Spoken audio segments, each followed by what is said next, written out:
পড়ে যেও না। তো আজকে ভীষণ মনটা খারাপ, কিন্তু অন্যরকম ভাবে। সবসময় তো খারাপ থাকেই। আজকে যে দিনটা এসছে বছরে একবারই আসে।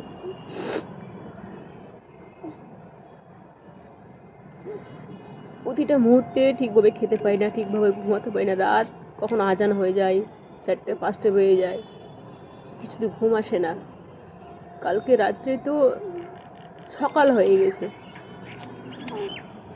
গত রাতের কথা বলছি। তারপর তো উঠতে হবে মাম্মামের জন্য, উঠতে যত্ন করতে হবে। দেখো, যার নেই, যার দুনিয়া থেকে চলে গেছে, সে তো একটা যন্ত্রণা আছেই। যার হারায় সেই বুঝে। কিন্তু যার বেঁচে থেকে কিছু চোখে দেখা যায়, কিছু কানে শোনা যায়, সারাক্ষণ অনলাইন দেখা যায়, যার সঙ্গে পরকীয়া করে বেড়ায়, সে যে একটা কতটা যন্ত্রণা আমার থেকে ভালো আর হয়তো কেউ বোঝে না।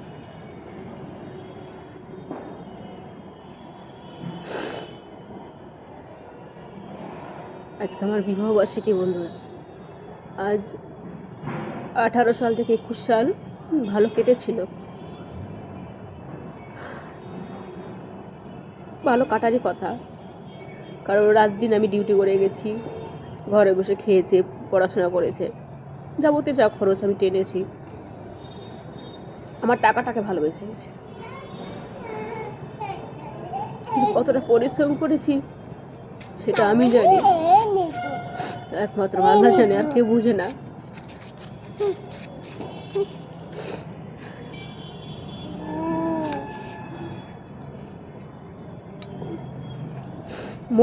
মন মানে না। তাও চেক করলাম, ব্লক করে রেখেছে, ভালো কথা।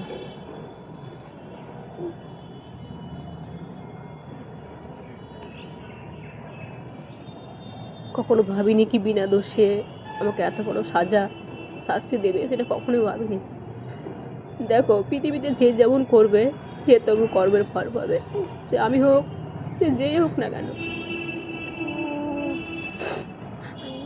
আজকে আমি রান্নাও করিনি, সন্ধ্যাবেলা মন হলো করবো না, করবো না। মা ফোন করেছিল, আমি 1 থেকে 2 মিনিট কথা বলেছি। বললো খেয়েছিস? আমি বললাম না, নিচে গিয়ে খাবো, কিন্তু বলিনি কেউ রান্না করিনি, কারণ ভীষণ কষ্ট হচ্ছে। আর যেই জায়গাতে বিয়ে আমাদের পড়ানো হয়েছে, সেই জায়গাতে যেতে হয় আমাকে লড়াই যুদ্ধ করতে। সবাই বাইরে থেকে মজা নেয়, জানো। রাস্তায় বেরালে কতজন বলে এই ডাক্তারের বউ হেঁটে যাচ্ছে, কত রকম কথা বলে।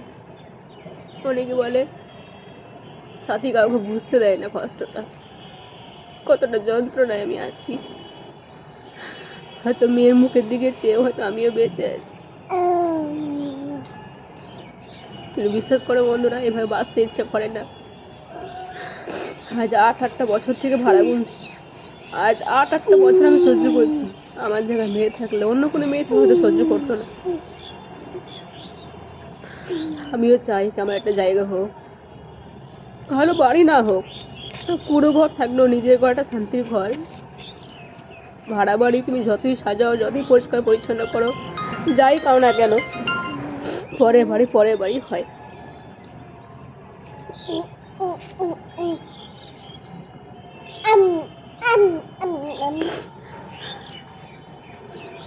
মা ফোন করছে, আবার পরে কথা বলবো।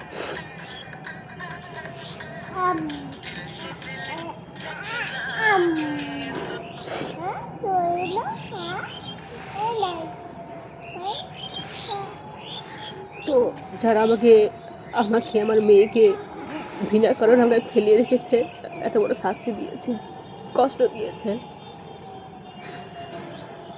তার থেকে যে দ্বিগুণ পাই, এটাই আমি আল্লাহর কাছে দোয়া করি।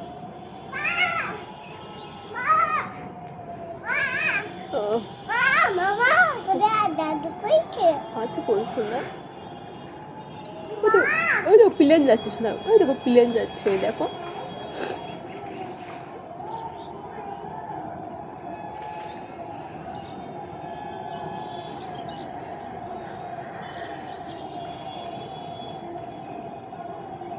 যে ওই শয়তানটার এত যে টর্চার করেছে, কখন আমি গাল দিইনি। আজ সোশ্যাল মিডিয়াতে আমি কিছুদিন থেকে শয়তান এই খবিস এরকম বলছি, কখনো গাল দিই এটা অসুর ভাষা। আসছে নেওয়ার মতো করে আগলে ভালোবাসলাম, যখন আপনি নিয়ে গেল হাত পা ধরে কুরবানি থেকে, তুই যদি পরকীয়ায় লিপ্ত হয়ে গেছিস তাহলে আমাকে নাটক করে নিয়ে যাওয়ার কি ছিল।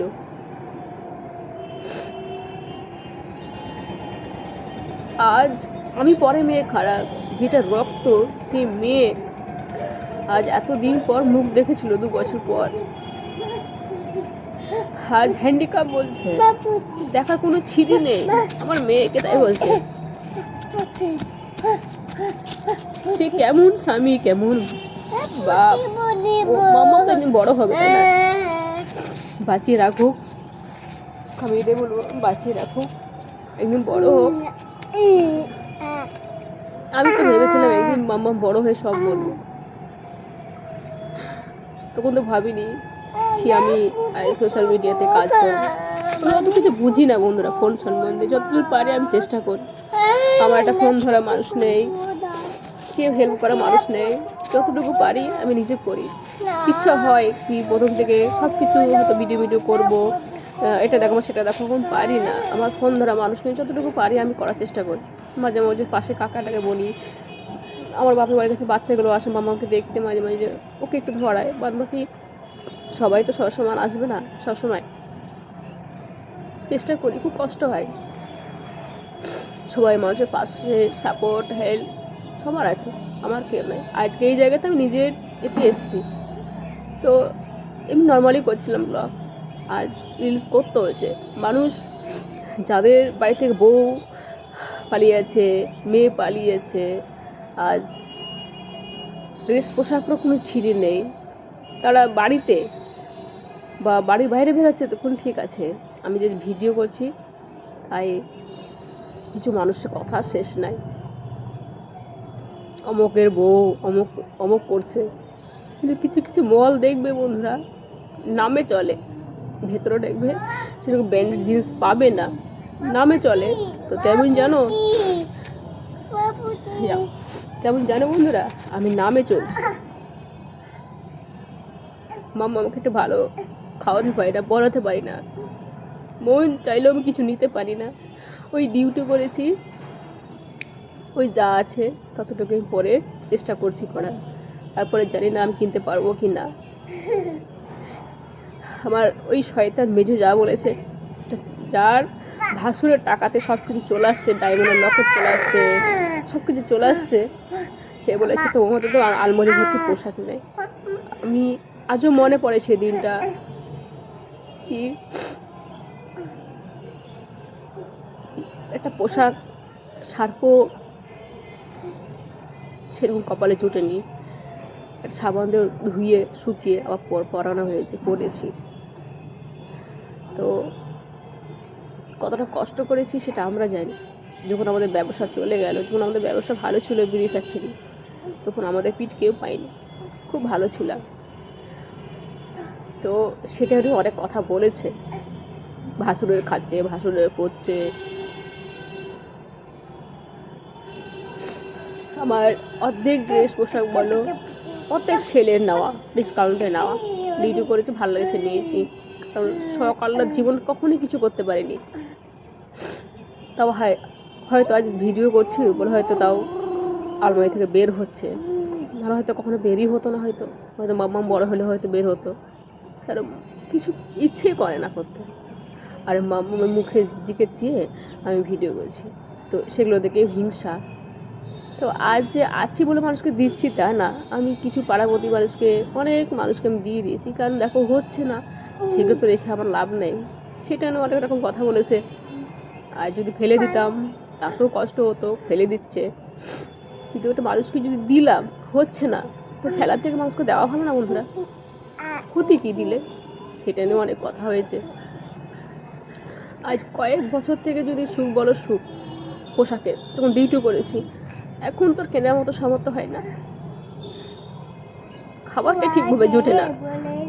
আমি ঘরে ভাড়া, তারপর বাবা দুধের সংসার, আদার্স খরচ, গ্যাস, কি করে ওর ওষুধ, কি করে কি চালে সেটা আমি জানি, আর কেউ বোঝে না। সেটা নিয়েও হিংসা।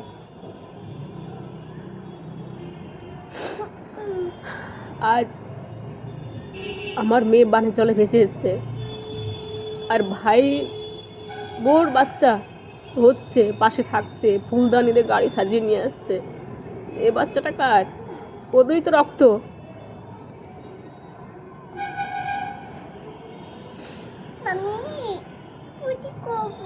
আচ্ছা করো।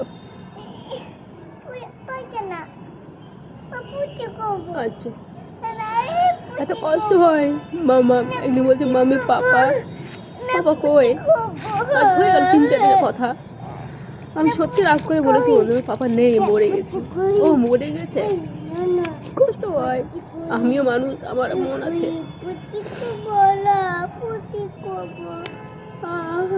আজ আমি ক্যামেরার আদার্স টাইমে বাইরে, আমি প্রতিটা মুহূর্তে কান্না করি। মাম্মা আমার চোখে জল ধরে খেয়ে নিবে, গামছা নিয়ে আসবে, রুমাল নিয়ে আসবে। কত কষ্ট পায় আমার সোনা, সব বোঝে।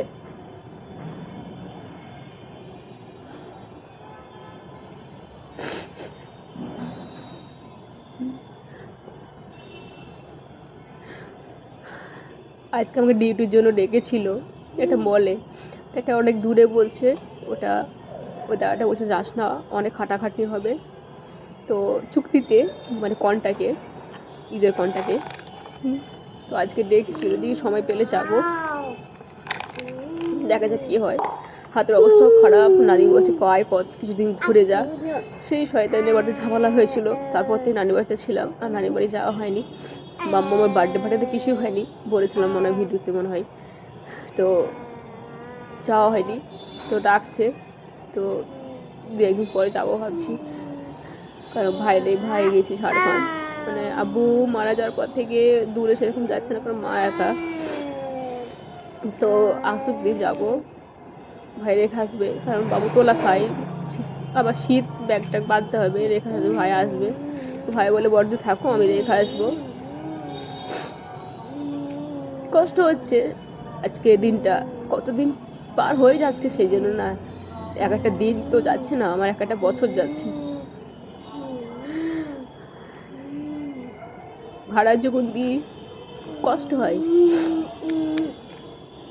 ভীষণ কষ্ট হয়। তবে আদার্স খরচ তো সংসারে আছে।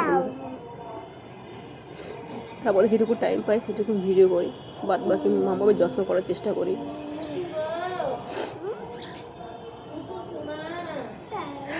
তো এই ছিল ভিডিও বন্ধুরা। তো সবাই ভালো থেকো, সুস্থ থেকো, নিজের খেয়াল রাখো, চ্যানেলটা সাবস্ক্রাইব করে পাশে থেকো। তোমরা আমাদের একটু পাশে থেকো বন্ধুরা। তো টাটা।